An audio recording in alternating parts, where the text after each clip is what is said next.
Welcome to double channel media. నేను మీ ఆదినారాయణ.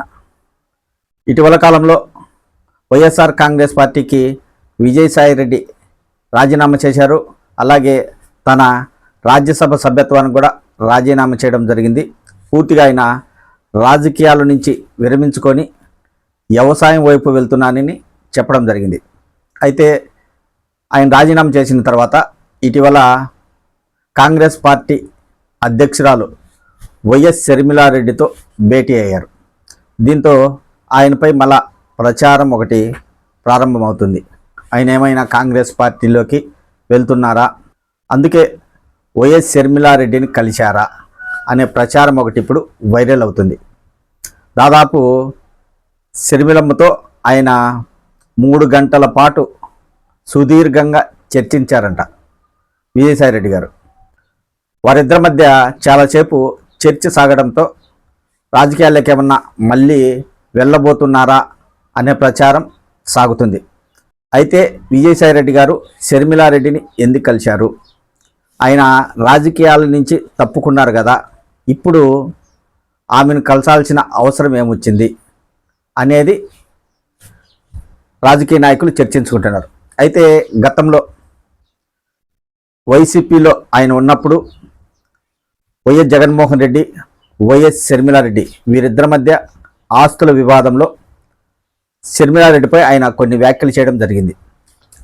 అదే కాకుండా గతంలో ఆమె పచ్చ చీర కట్టుకొని చంద్రబాబు నాయుడు దగ్గరకు వెళ్ళడం జరిగిందని కొన్ని అనుచిత వ్యాఖ్యలు చేశారు విజయసాయిరెడ్డి గారు. అప్పట్లో షర్మిలమ్మ కూడా బాధపడింది. ఆస్తుల తగాదాలో కూడా ఆయన కొన్ని విషయాలు షర్మిలారెడ్డికి వ్యతిరేకంగా మాట్లాడడం జరిగింది. అప్పుడు ఆయన మాట్లాడిన తీరుపై విజయమ్మ గారు కూడా స్పందించి మీడియా ద్వారా మాట్లాడడం జరిగింది.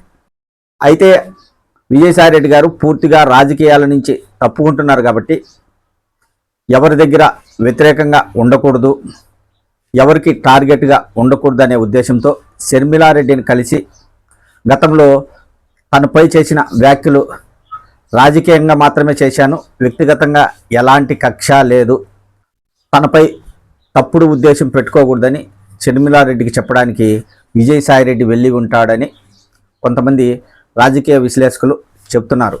అయితే కొంతమంది మాత్రం ప్రస్తుతానికి ఆయన రాజకీయాలకు కొన్ని నెలలు దూరంగా ఉండి తర్వాత కాంగ్రెస్ పార్టీలో చేరే అవకాశం ఉంటుంది అని కూడా ప్రచారం చేస్తున్నారు.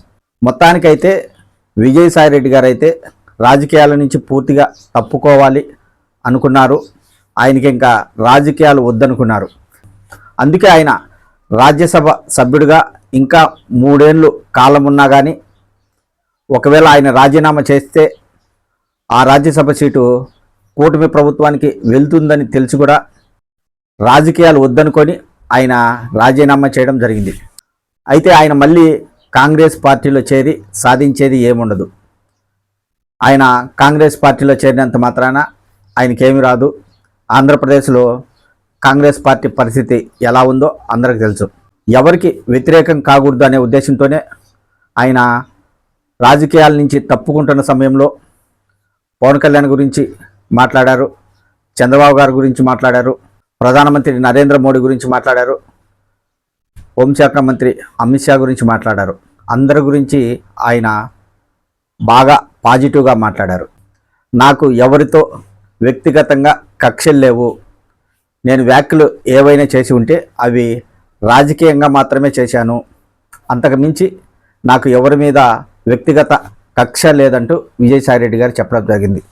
గతంలో చేసిన వ్యాఖ్యలు మనసులో పెట్టుకోవద్దని ఆమెకు చెప్పినట్లు తెలుస్తుంది. మరి ఆయన రాజకీయాల నుంచి పూర్తిగా తప్పుకొని వ్యవసాయం చేసుకుంటారా లేదా కాంగ్రెస్ పార్టీలో ఏమైనా చేరతారా అని తెలియాలంటే ఇంకా కొంత సమయం పడుతుంది. అంతవరకు వెయిట్ చేయాల్సిందే తప్పకుండా. ఖచ్చితంగా అయితే ఆయన రాజకీయాల్లోకి వచ్చే అవకాశం ఉండదు, ఇది మాత్రం గ్యారంటీ. ఒకవేళ ఆయన రాజకీయాలు చేయాలనుకుంటే వైఎస్ఆర్ కాంగ్రెస్ పార్టీలోనే ఉండేవారు. రాజకీయాల్లోకి రానని విజయసాయిరెడ్డి గారు కరాఖండిగా చెప్పడం జరిగింది.